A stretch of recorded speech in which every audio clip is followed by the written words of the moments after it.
my dissertation. I'm a early second year PhD student at the Center of Development Studies here, located at the police building, Addison Richard building, and while I'm studying questions of economic development, industrialization, and sustainability, writing actually 3 essays. So what you are going to see today is mostly based on the first essay. And by the way, it's a work in progress. So any comment, feedback, critique are really more than welcome. So the 3 essays I'm writing are all around these questions of how to allow for development in the context of ecological crisis. One will be on the planning of developments. Another one will be on the development of specific industries. And what you will see today is more about the conceptual possibilities to link developmental ambitions and environmental ones, and to think critically about specific theories of sustainable development. So today, what I will be presenting is a reflection on sustainable development approaches in the context of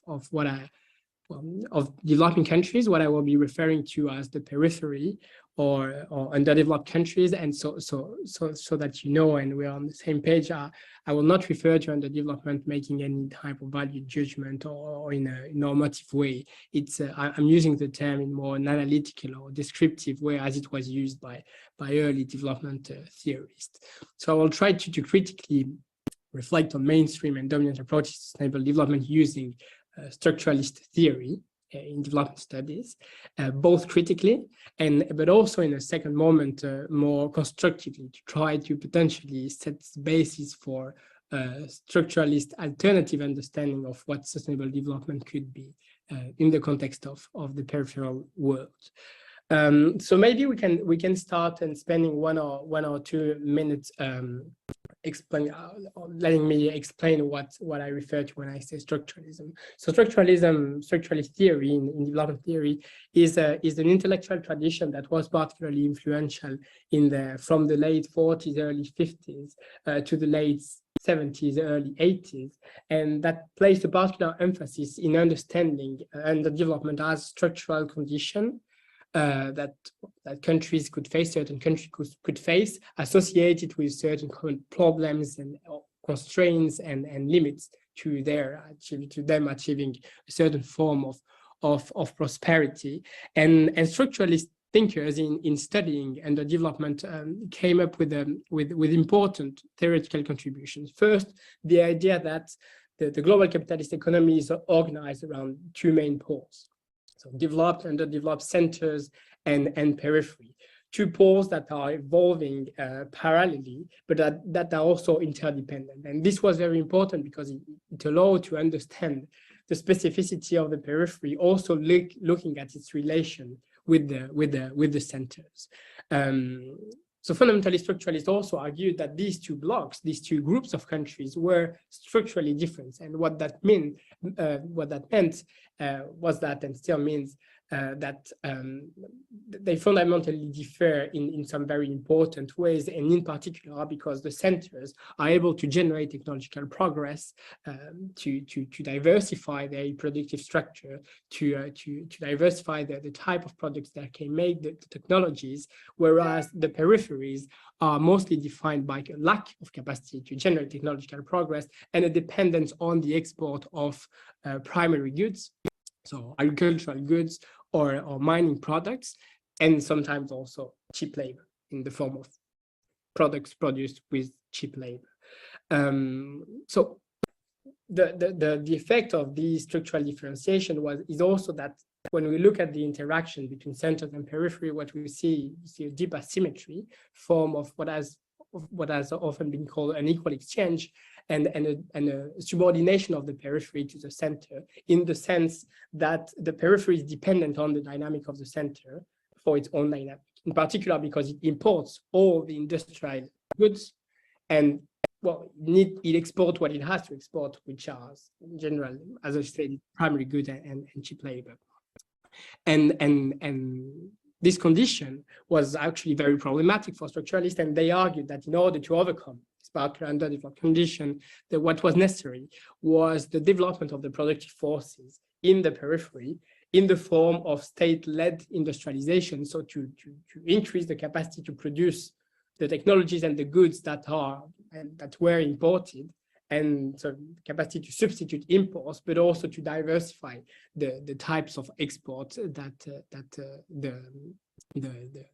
the periphery could actually make. So this was the idea that there was a need for structural change in the productive and social structures of the periphery in order to overcome this condition of underdevelopment. More generally, and I think also in reflecting more openly on questions of food security, hunger, poverty, structuralism offers a very interesting way, a theoretical framework, in a way, a methodological framework to analyze certain of the common problems of the so-called periphery. So by looking both at internal and external factors, for example, the fact that in order to understand poverty in most of the periphery, you need to understand the relation that the periphery has with the rest of the world. The fact that most often than not, as I said, they concentrate on the export of few goods and in importing all the industrial goods, which means that there is a low capacity to generate highly paid employment, and that a vast amount of the population concentrates in activities that can be, well, redundant sometimes, that there is a huge share of labor working in very low productivity activities, and that generate also low incomes. There is in Marx terms, in a way, there is a huge army, reserve army in the periphery, which, you know, make a pressure downward, creates a downward pressure on general income levels, and that explains also partly levels of poverty. It's not the only factor, because this is the external, but there is also, of course, always the internal structure that structuralists looked at, and this is mostly related with, for example, the distribution of land in a given country that will affect income revenues. The concentration of land will have an important effect in the distribution of revenues related to agricultural activities. Or the role of the state. Is the state developmental? Is the state supporting by, you know, for example, financing certain inputs, financing certain technology, or having a redistributive role? All these like internal and external dynamics are absolutely fundamental for structuralists in order to understand what are some symptoms of underdevelopment. But so that we come back on the idea of the reason why I want to confront the idea of sustainable development as a concept and structuralism as a development tradition is for a very specific historical reason. That is, when the notion of sustainable development emerges, so in the early 80s, and in particular takes off after 1987 and the Brundtland report, it's almost the exact same moment when structuralism as a theory, important theory of economic development and development thinking, is becoming marginalized by the progress of neoliberal ideas, what is often also referred to as the neoliberal project, that placed the market at the very, very high in the hierarchy, and that considered that social and economic life is better organized by means of well-functioning markets more than state intervention. So we have a displacement of the structuralist theory. And why is it important? Because in the end, sustainable development can be conceptualized as a particular form of development. So that means that we need to understand in the first place, what do we mean by development and how we consider it happens before being able to consider how it can be made sustainable. This also means that the particular lenses we use to understand what development is matter. And I think this has had very important, the fact that structuralism was not around when the notion emerged has had very important consequences. And the best way to see that is to look at what I call here the official sustainable development approach or discourse, which is used to refer to the discourse and approaches that have been produced mostly by international organizations. And here it's used as a more an ideal type more than, so I do not deny any form of diversity within that category, but I think we can identify some important common traits and common characteristics. The first one is that sustainable development is fundamentally a universal approach in the sense that it does not consider analytically relevant to make a difference between centers and periphery on structural basis. There is no particular need or effort to try to think about a peripheral understanding of sustainable development.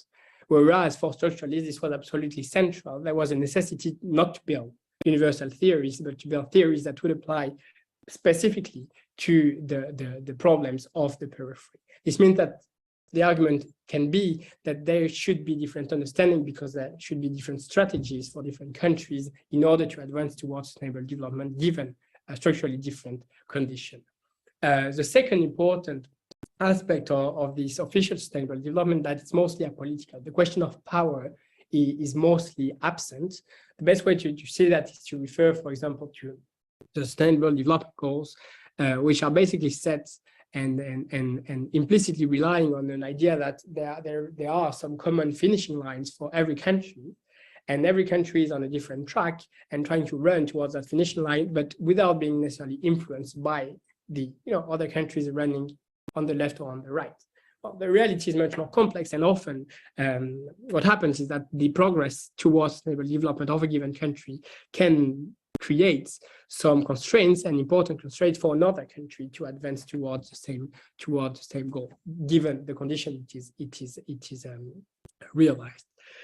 So understanding the fact that there are some power dynamics, there are some friction that can exist in development outcomes, which was, again, as I referred to, the idea that the development of the center influenced strategically the development of the periphery was one of the important insights of structural thinkers. Today, it's the same. The work towards sustainable development of certain countries can influence seriously the potential progress of other countries towards the same goal. And this is important. A third and final important point, I think, should be made is the idea that more generally, the development discourse in general, and the sustainable development is no exception to that, has been moving from an attention to the very causes of underdevelopment to an attention to the symptoms of underdevelopment, an effort to try to alleviate the symptoms rather than to deal with deep causes. This is what has been called by critical thinkers a palliative way of doing or understanding development. And this has mostly materialized in a very strong agenda for poverty alleviation as development. And today what we see is that the sustainable development discourse mostly takes that agenda for poverty alleviation and adds an environmental layer, trying to find certain policies that could at the same time reduce poverty and try to reduce also the pressure on certain environmental limits or goods. So, but fundamentally, the risk is that by only addressing the symptom, well, the bad does not really disappear, but stay there if the deep causes are not addressed. The risk of all this is that we might end up with strategies that will only green underdevelopment without necessarily addressing it. So we can perfectly imagine a reproduction of underdevelopment, but in a greener form. So which means that potentially certain processes, certain technologies, certain behaviors will be changed, but the deep structure of underdevelopment, the fact that certain countries are fundamentally, subordinated in the world economy and also with that have deeply unsatisfactory social outcomes can still be very much true, but in a greener form. So what should we do with that, and how to move there? What could be an alternative way to think about sustainable development that will take seriously the question of overcoming underdevelopment? To find answers, I propose to go back to the 70s and 80s, just before the birth of the notion and the emergence of the notion. The 70s in particular are an interesting decade, because what happens is at the same time we have global recognition of the environmental problem, the idea for the first time that it's important to pay some attention to the impact of human action, of development on the environment. So we have the first Earth Summit, the first Earth Day, the Stockholm Conference in 1972, and also the Limits to Growth report in 1972. from part of developing countries, we have a very deep reaction to that report, the limits to growth, because it's considered to be making some important Malthusian claim, to be implying that the problems of resource use is mostly to be found in also in growing population that should be controlled, and potentially the risk of putting some limits on the possibility of the developing countries to engage in development path, to work towards a more prosperity. And the third important point is that we have, at the same time, within development thinking, very deep reflection on the limits that are faced by development theory in that period. In particular, the fact that the theory has tended to be very econometrically reductive, so very much focusing on economic indicators, accumulation of productive capacity, development of the means of production, but without really thinking about the type of society that wanted to be built. So a reflection on ends that often forgot, a reflection on means that often forgot in the way to reflect on the very ends of development, or what development should mean in terms of human emancipation. We also have something very important happening, that we have increasingly development thinkers making the argument that the idea that it's possible to universalize Western countries' living standards is fundamentally a myth. And here I refer you to a famous quote that was made by the very famous Brazilian economist Celso Furtado, who also is one of the most prominent structuralist writers, making that claim, the fact that what we have called economic development, if we mean this idea of bridging the gap between standards of living of the poor and rich countries, nothing but myth. And the myth is based on two ideas. The first is that there might be an ecological part of that myth. The fact that potentially thinking that Western capitalism is generalizable, can be generalized, to the rest of the world on ecological terms is unlikely because of its degree of pollution and resource use. So this is the first idea that is behind that claim.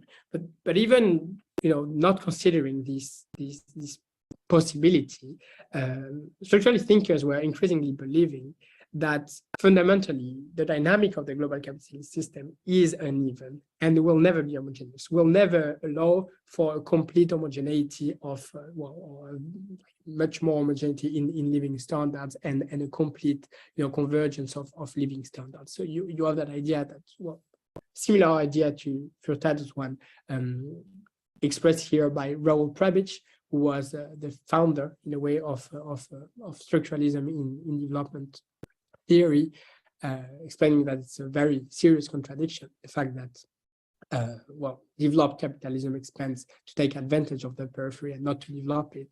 And we have another idea that is basically expressing a very similar concern by Ignacy Sachs, second quote here, that basically says that even if the benefits of capitalism were to penetrate more fully in the periphery, this will always be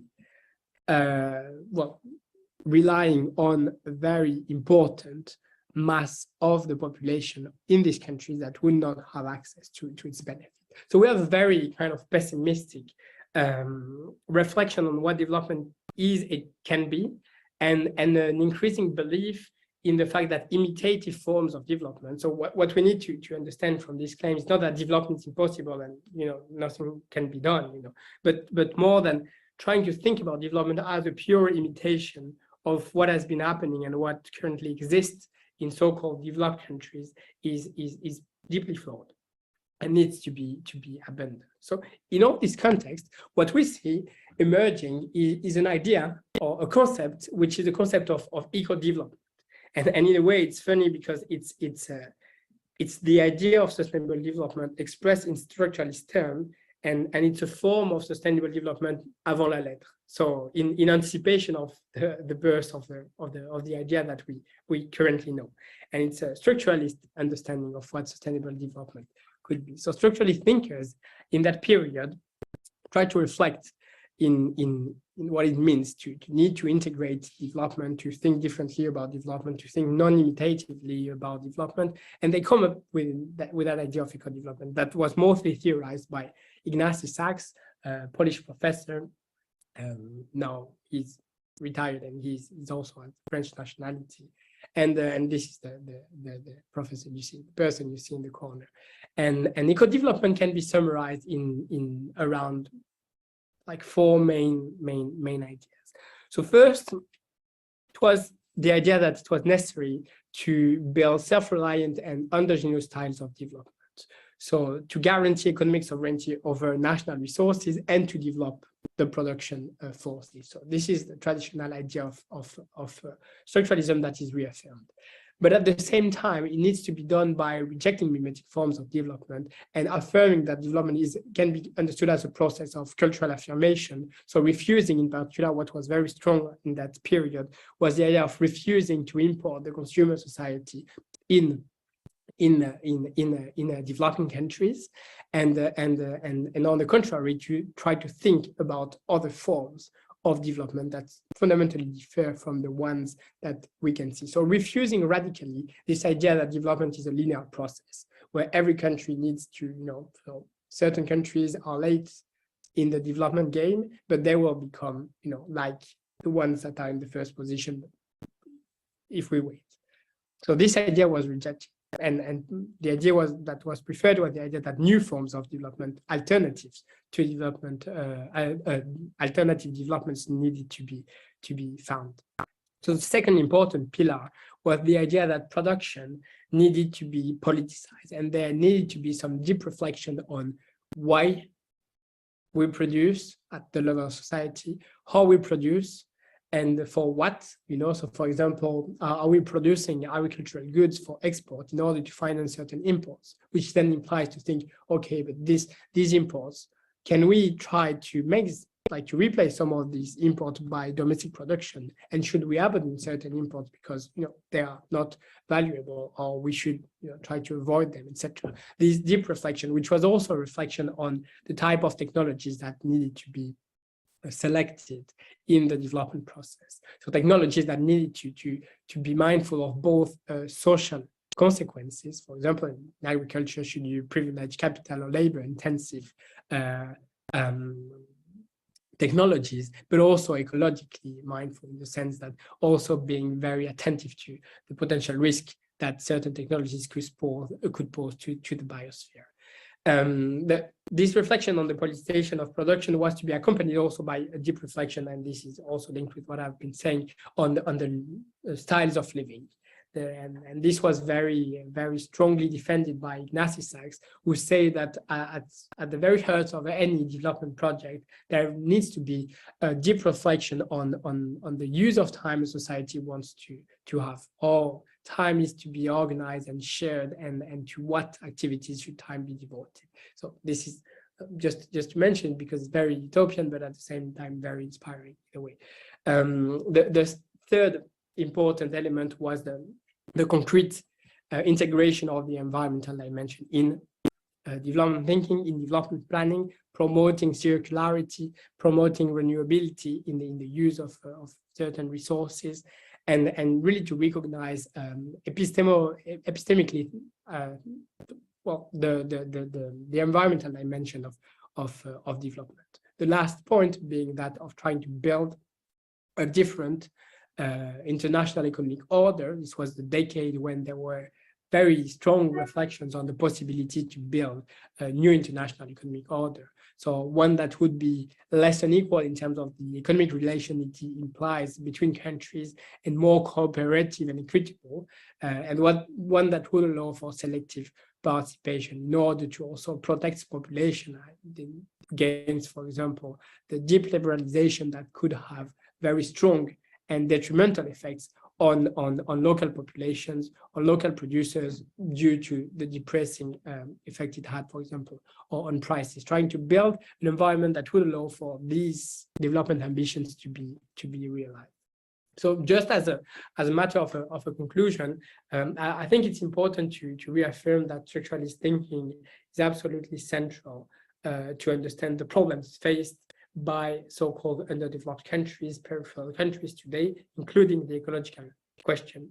But also that there are some very important and potentially very productive ideas to be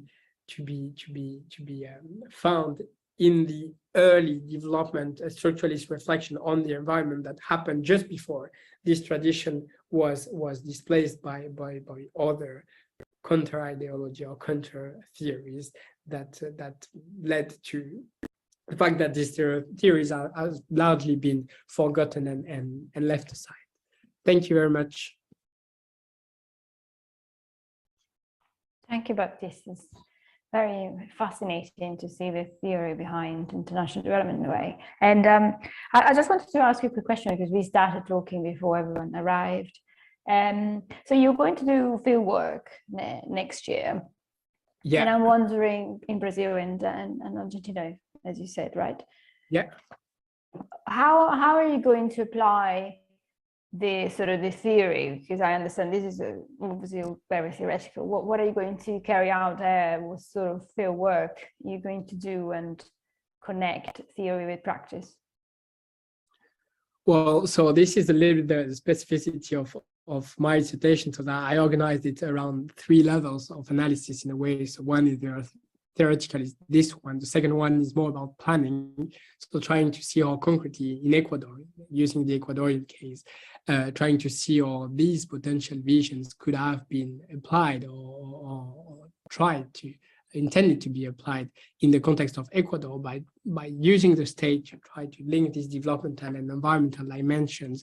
And the third one is more micro. It's about the development of certain strategic industries. So I was saying to Francesca, I will be studying the local development of wind industry in Argentina and in Brazil. So it will be about looking at the possibility to build these industries that are absolutely fundamental for the energetic transition and more generally for an ecological transformation in these countries. Try to see how they can be built in order to avoid to rely too much on the import of these technologies, because this is important that, as I was saying, the ecological transition should, which we should try to avoid that it will reproduce certain unequal relationship. And in particular, if developing countries are not able to produce their own technologies for the ecological transition or to build greener economies, this will mean that we will see emerging some very important green dependencies. The fact that the possibility to green your economy will depend on your capacity to import certain technologies that are produced in countries that are able to produce them. So now mostly will be the US, the European Union, or China now. So China is a new actor. It might involve some changes, but I think that the best way to link it, to think that it's very important to try to diversify production by building these very important and crucial technologies or industries and products in order to be able to both elevate productivity in these countries and at the same time to be able to green in a way their economy by adopting better energy system, energy technology. Mm-hmm. So are you going to work, Baptiste, with communities and industry and policy making while you're there, or who are your stakeholders? Yeah, we'll be mostly working with the different ministries involved, the representative of the different industries involved in the value chain, and trying to understand in particular to what's the role of both the state support in the development of this industry. What is certain action, for example, certain differences between how the state behaved in Argentina and Brazil, did help to allow for the development, a better development in the country rather than the other, but also to see at the level of more like the small and medium enterprises, what is the role of already acquired capacity that they can then put at the service of the development of this new industry, potentially where these actors working with other industries before moving to wind power production or the production of certain parts, and the whole that can be important also to then inform the way other countries could themselves build these kind of industries, what kind of capacity and productive capacities and capabilities it involves. Yeah. Thank you. I think, yeah, I was about to say, I think you should talk to Yasmin, because I think she will be great contributors to your work. Yasmin, please. Oh, thank you, Baptiste. It's fascinating, really. Thank you for sharing your research. I'm actually not really familiar with some of the theories that you did talk about. I'm at the business school, so we're the evil guys, I guess. You can see it that way. But I was going to ask, I mean, it's really very interesting that 4-point the framework, this ecological sort of approach to development. I mean, I do find it very interesting. I was just trying to think about like some of the points you raised that maybe in terms of periphery, more self-reliance and developing unique solutions, rather than sort of this universalistic approach, and a lot of that makes sense. I was also then trying to sort of think about, I mean, some of this in some ways is happening, I guess. I think the developing nations are increasingly taking a little bit more sort of approach. We create our own path, and we have our own needs, and we have our unique idiosyncratic problems, and then we have different assets and different solutions, and the culture and all of these components. And I think that makes a lot of sense to me. It is what I can't quite maybe get my head around, is that then we're also trying to do a lot of this collaborative efforts. You have the COP27. I mean, all of these. So is I guess it depends, so we can focus on development and the consequence we want to track, and then you have maybe some climatic and environmental consequences, and they don't have to be diametrically opposite or anything like that. Clearly there's a very nice overlap, but I'm kind of wondering, so how does that some of these approaches then enable or maybe stifle some of the potential collaborative efforts, which I don't know if they require. I mean, I guess sometimes maybe they require creative efforts, creative solutions, maybe sometimes taking the midway solution, maybe sometimes compromise, and so what's the difference, I guess, between not stifling creativity and not allowing different geographical areas to develop their own solutions, but then also maybe ignoring some potential other solutions because it doesn't fit the needs of a certain region, but collectively it might be helpful, so how do we both collaborate, and at the same time, allow this sort of individuality?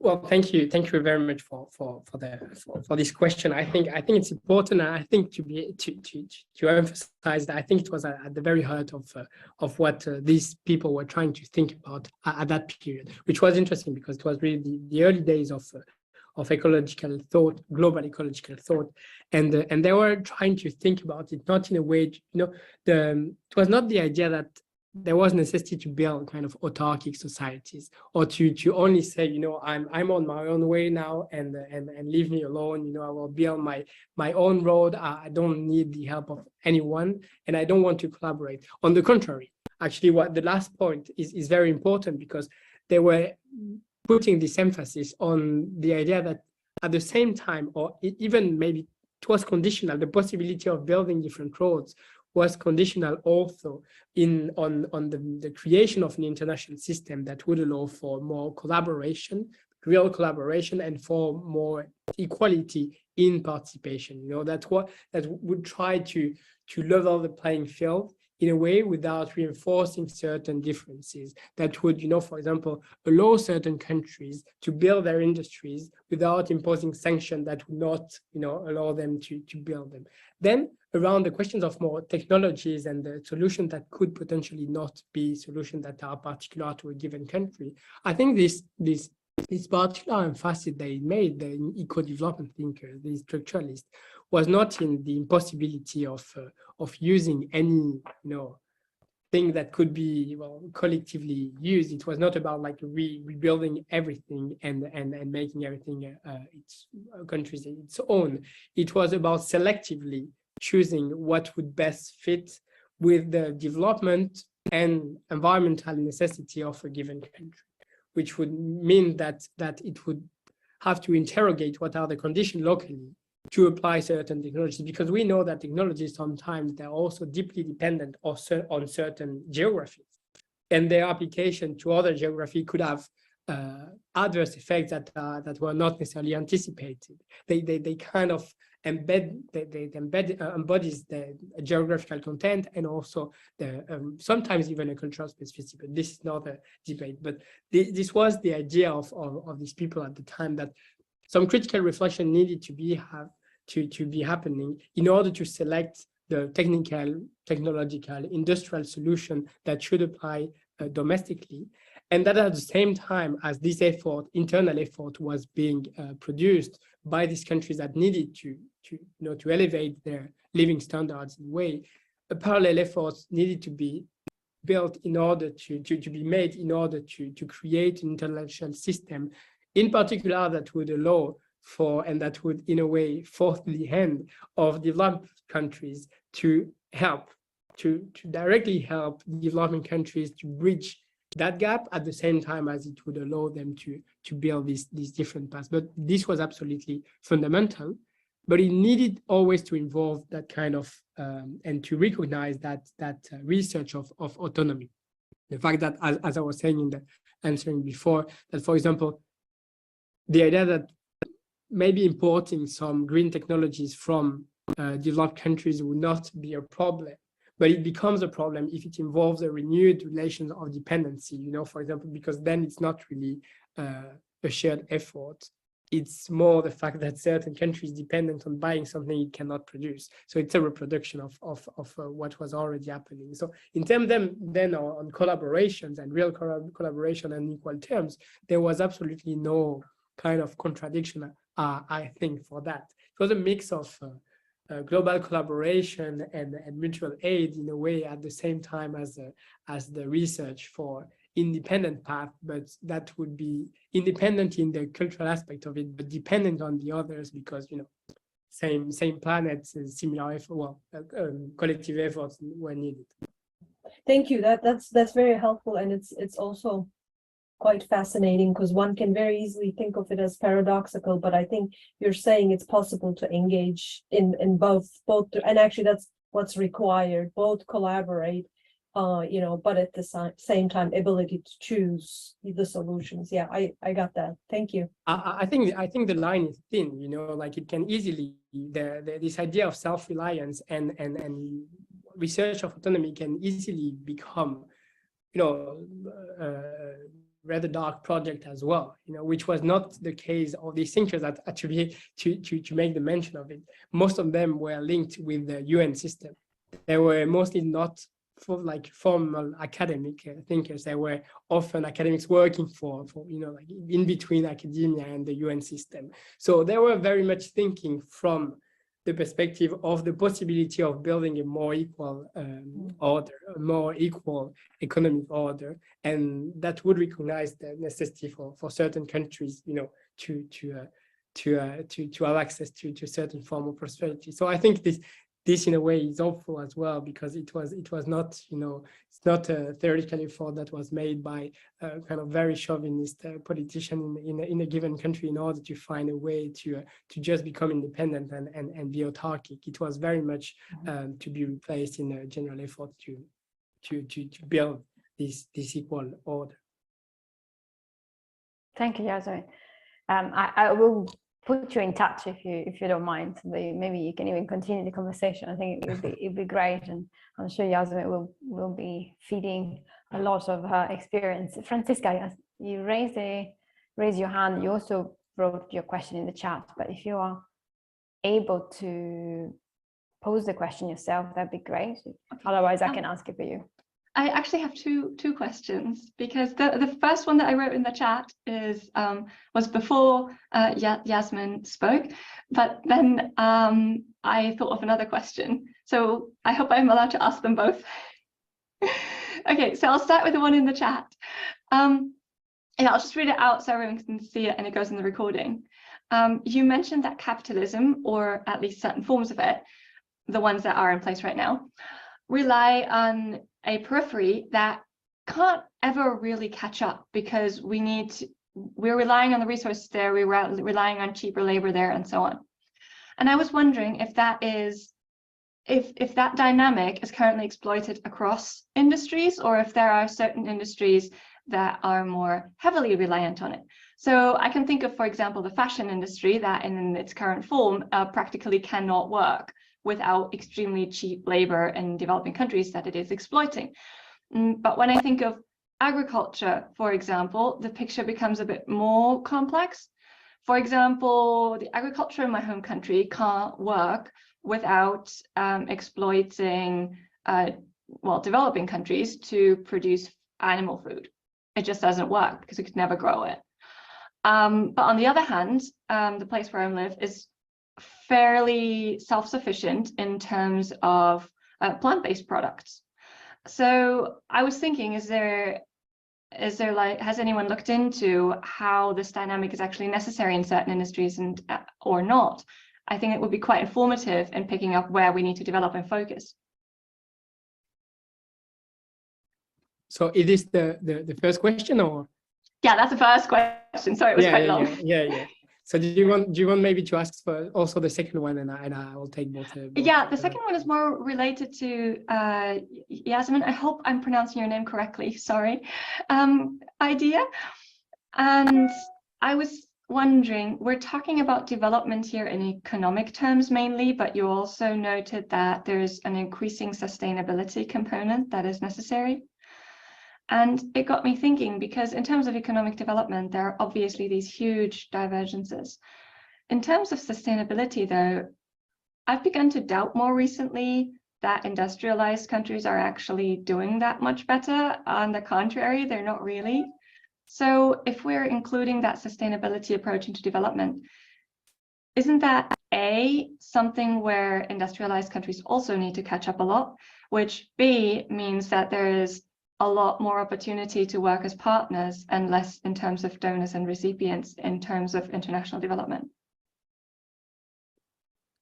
Okay, thank you very much for sorry, that was very long questions, but no, thank you very much for these two questions. I will try to answer the best I can.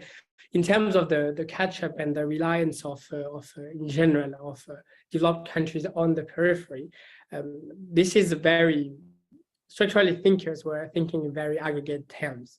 So it was a general tendency that was described, a general relation between centers and periphery, which of course allows for then more granular analysis. And this is more what some radical thinkers and scholars in global value chain studies have done, that then they have studied in particular the way a certain value chain is organized.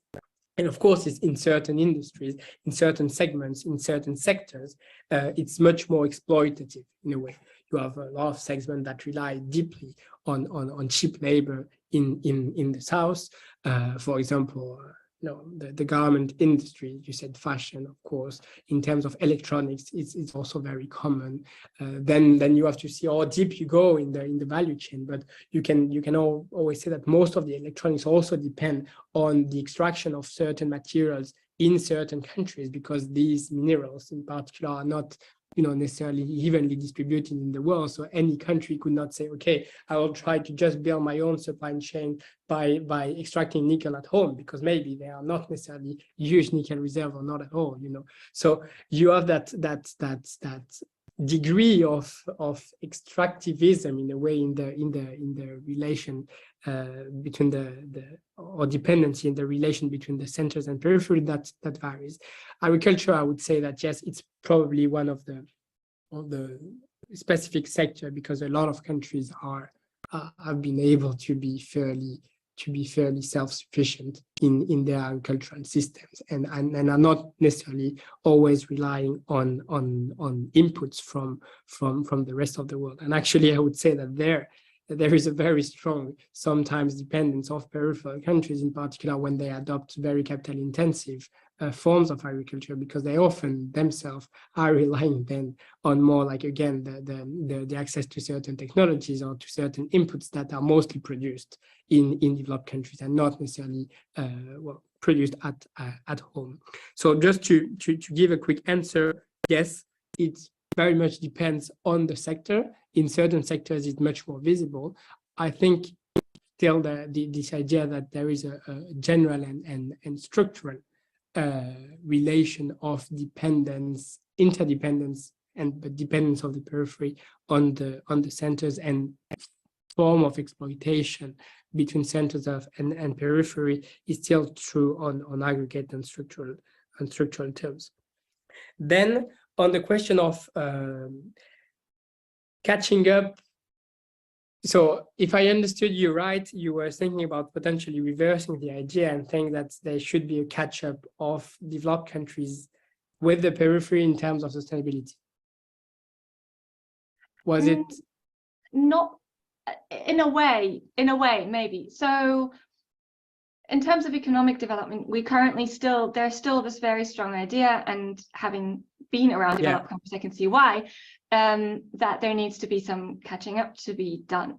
Although I'd argue that as soon as we take into account sustainability on various levels, it's not so much a catching up, it's an overall development process, because the developed countries aren't actually that much ahead. I don't think that the developing countries are doing better. That's not what the numbers say that I've seen, at least.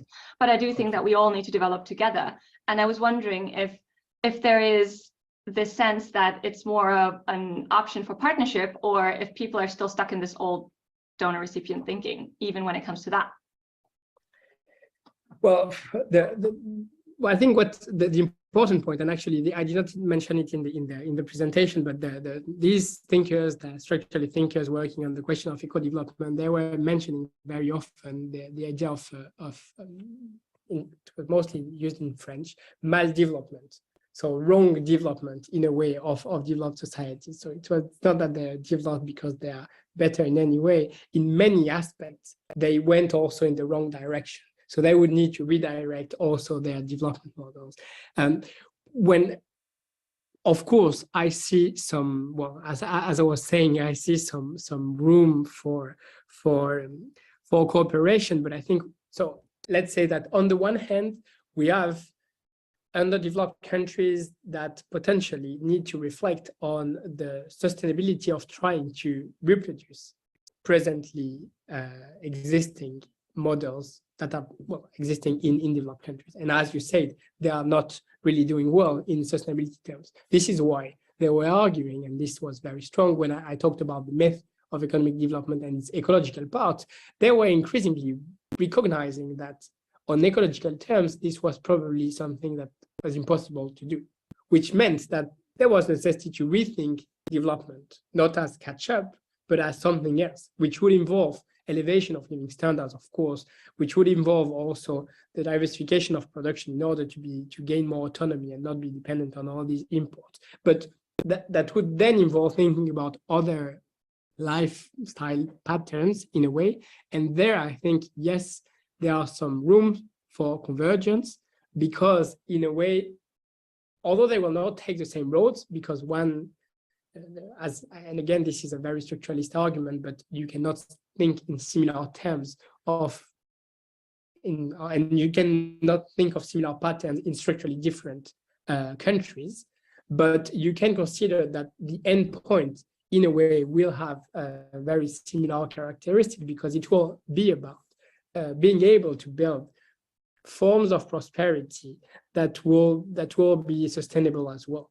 And although you can allow for cultural differentiation, it will certainly have some common characteristic. And in particular, you can think about the reduction in the material intensity of lifestyles, or the reduction potentially in the time spent on working to produce certain goods that potentially will have to not to be produced, or in certain technologies, of course, that if there are some discoveries of much more sustainable technologies, I don't know, to farm or to produce steel, whatever, we can hope that these technologies would also be shared. I would say, like, at least intellectually speaking, patents will be open. So it will be necessary to have room for that.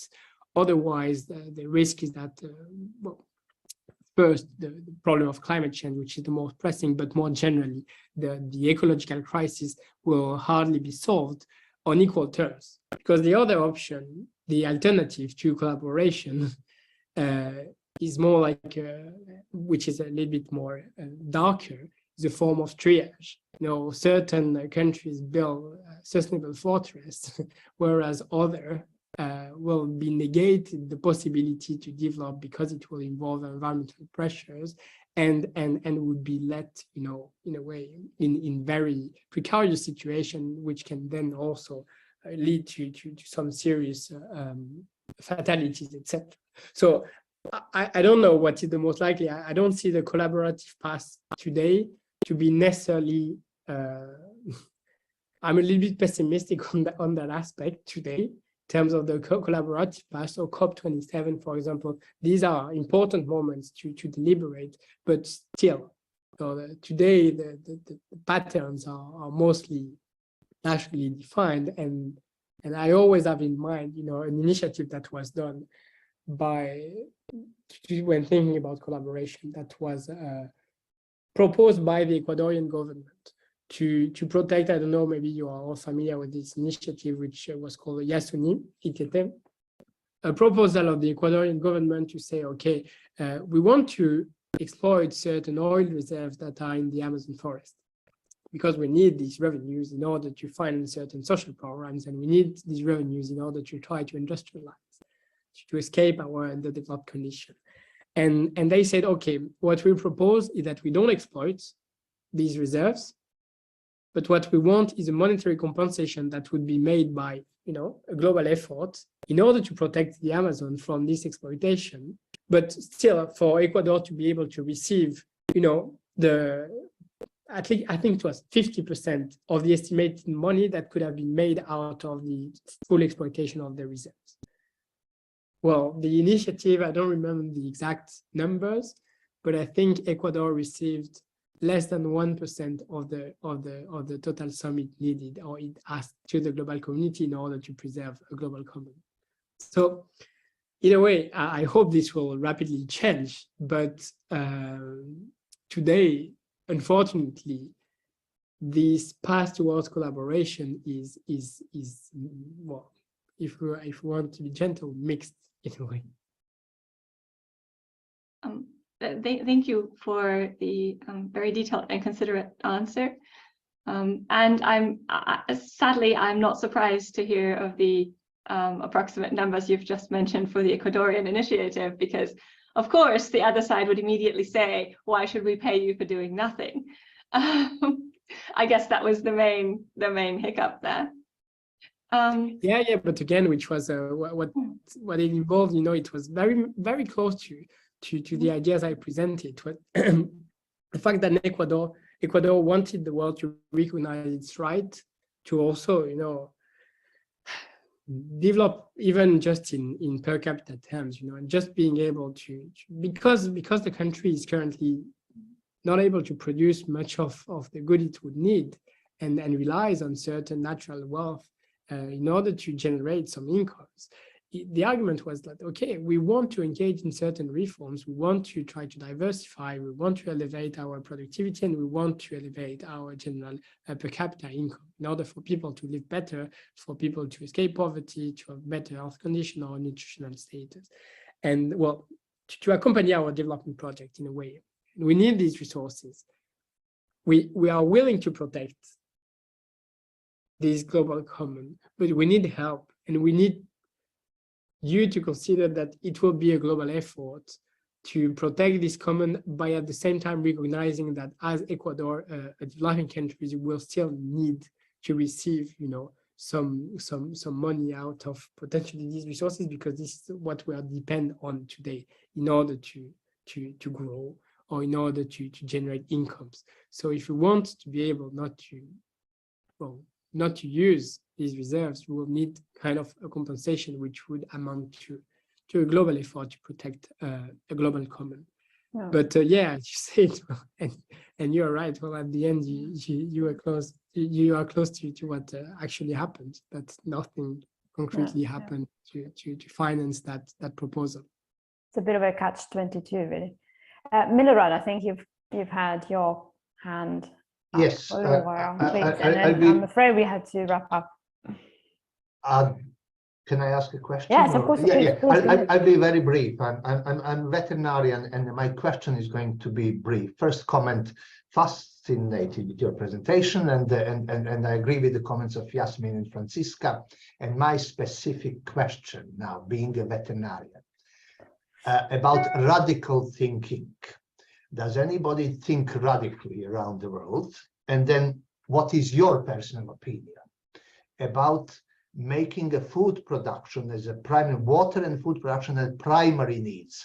Forget fashion, forget everything else, something what we all need every day, making it public good and making it under control of some kind of government or whatever body is for this. And the reason why I'm asking you this question is we are in a position now that we produce a lot of food here in the developed world. We are fat, overweight, and we distract many, and we are unable to distribute it to this part of the world. So basically we are failing, whether we like it or not. And what do you think about it? Radical thinkers. So first on radical thinking, I always, in order to be safe of because then it can really become an important, complex debate.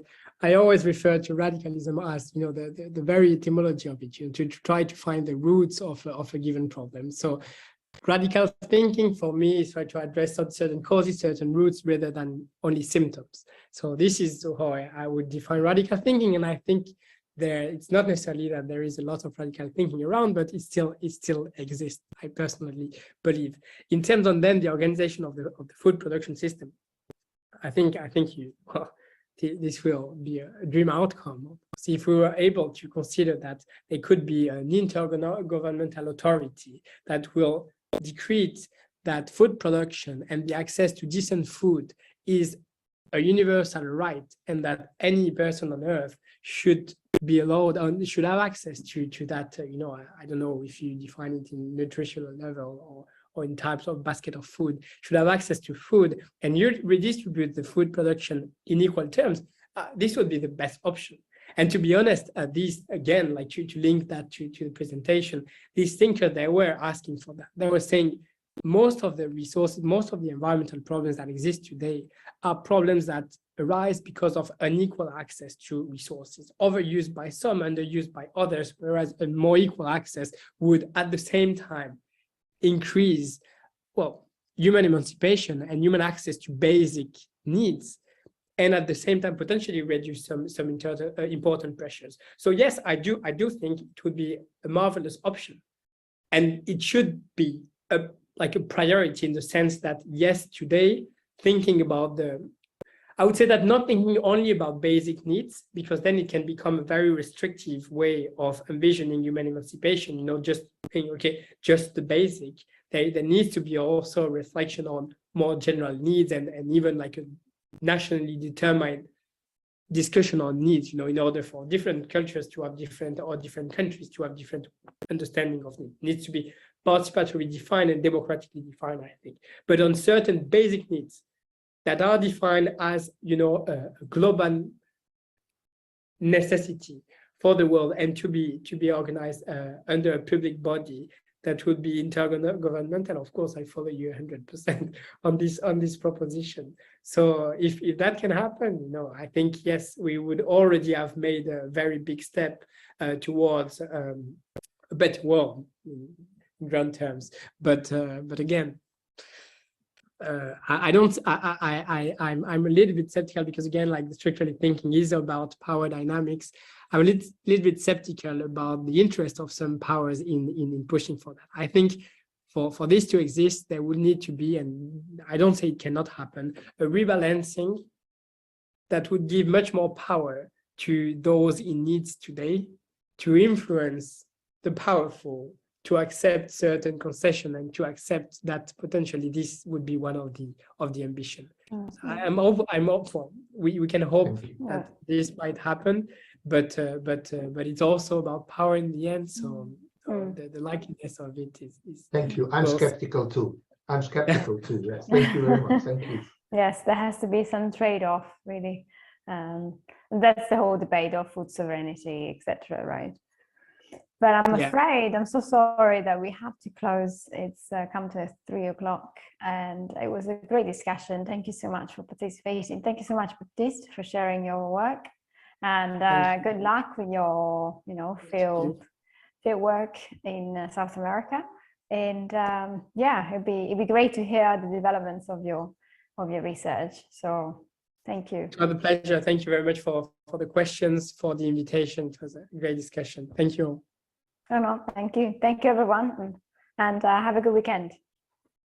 Bye-bye. Bye-bye.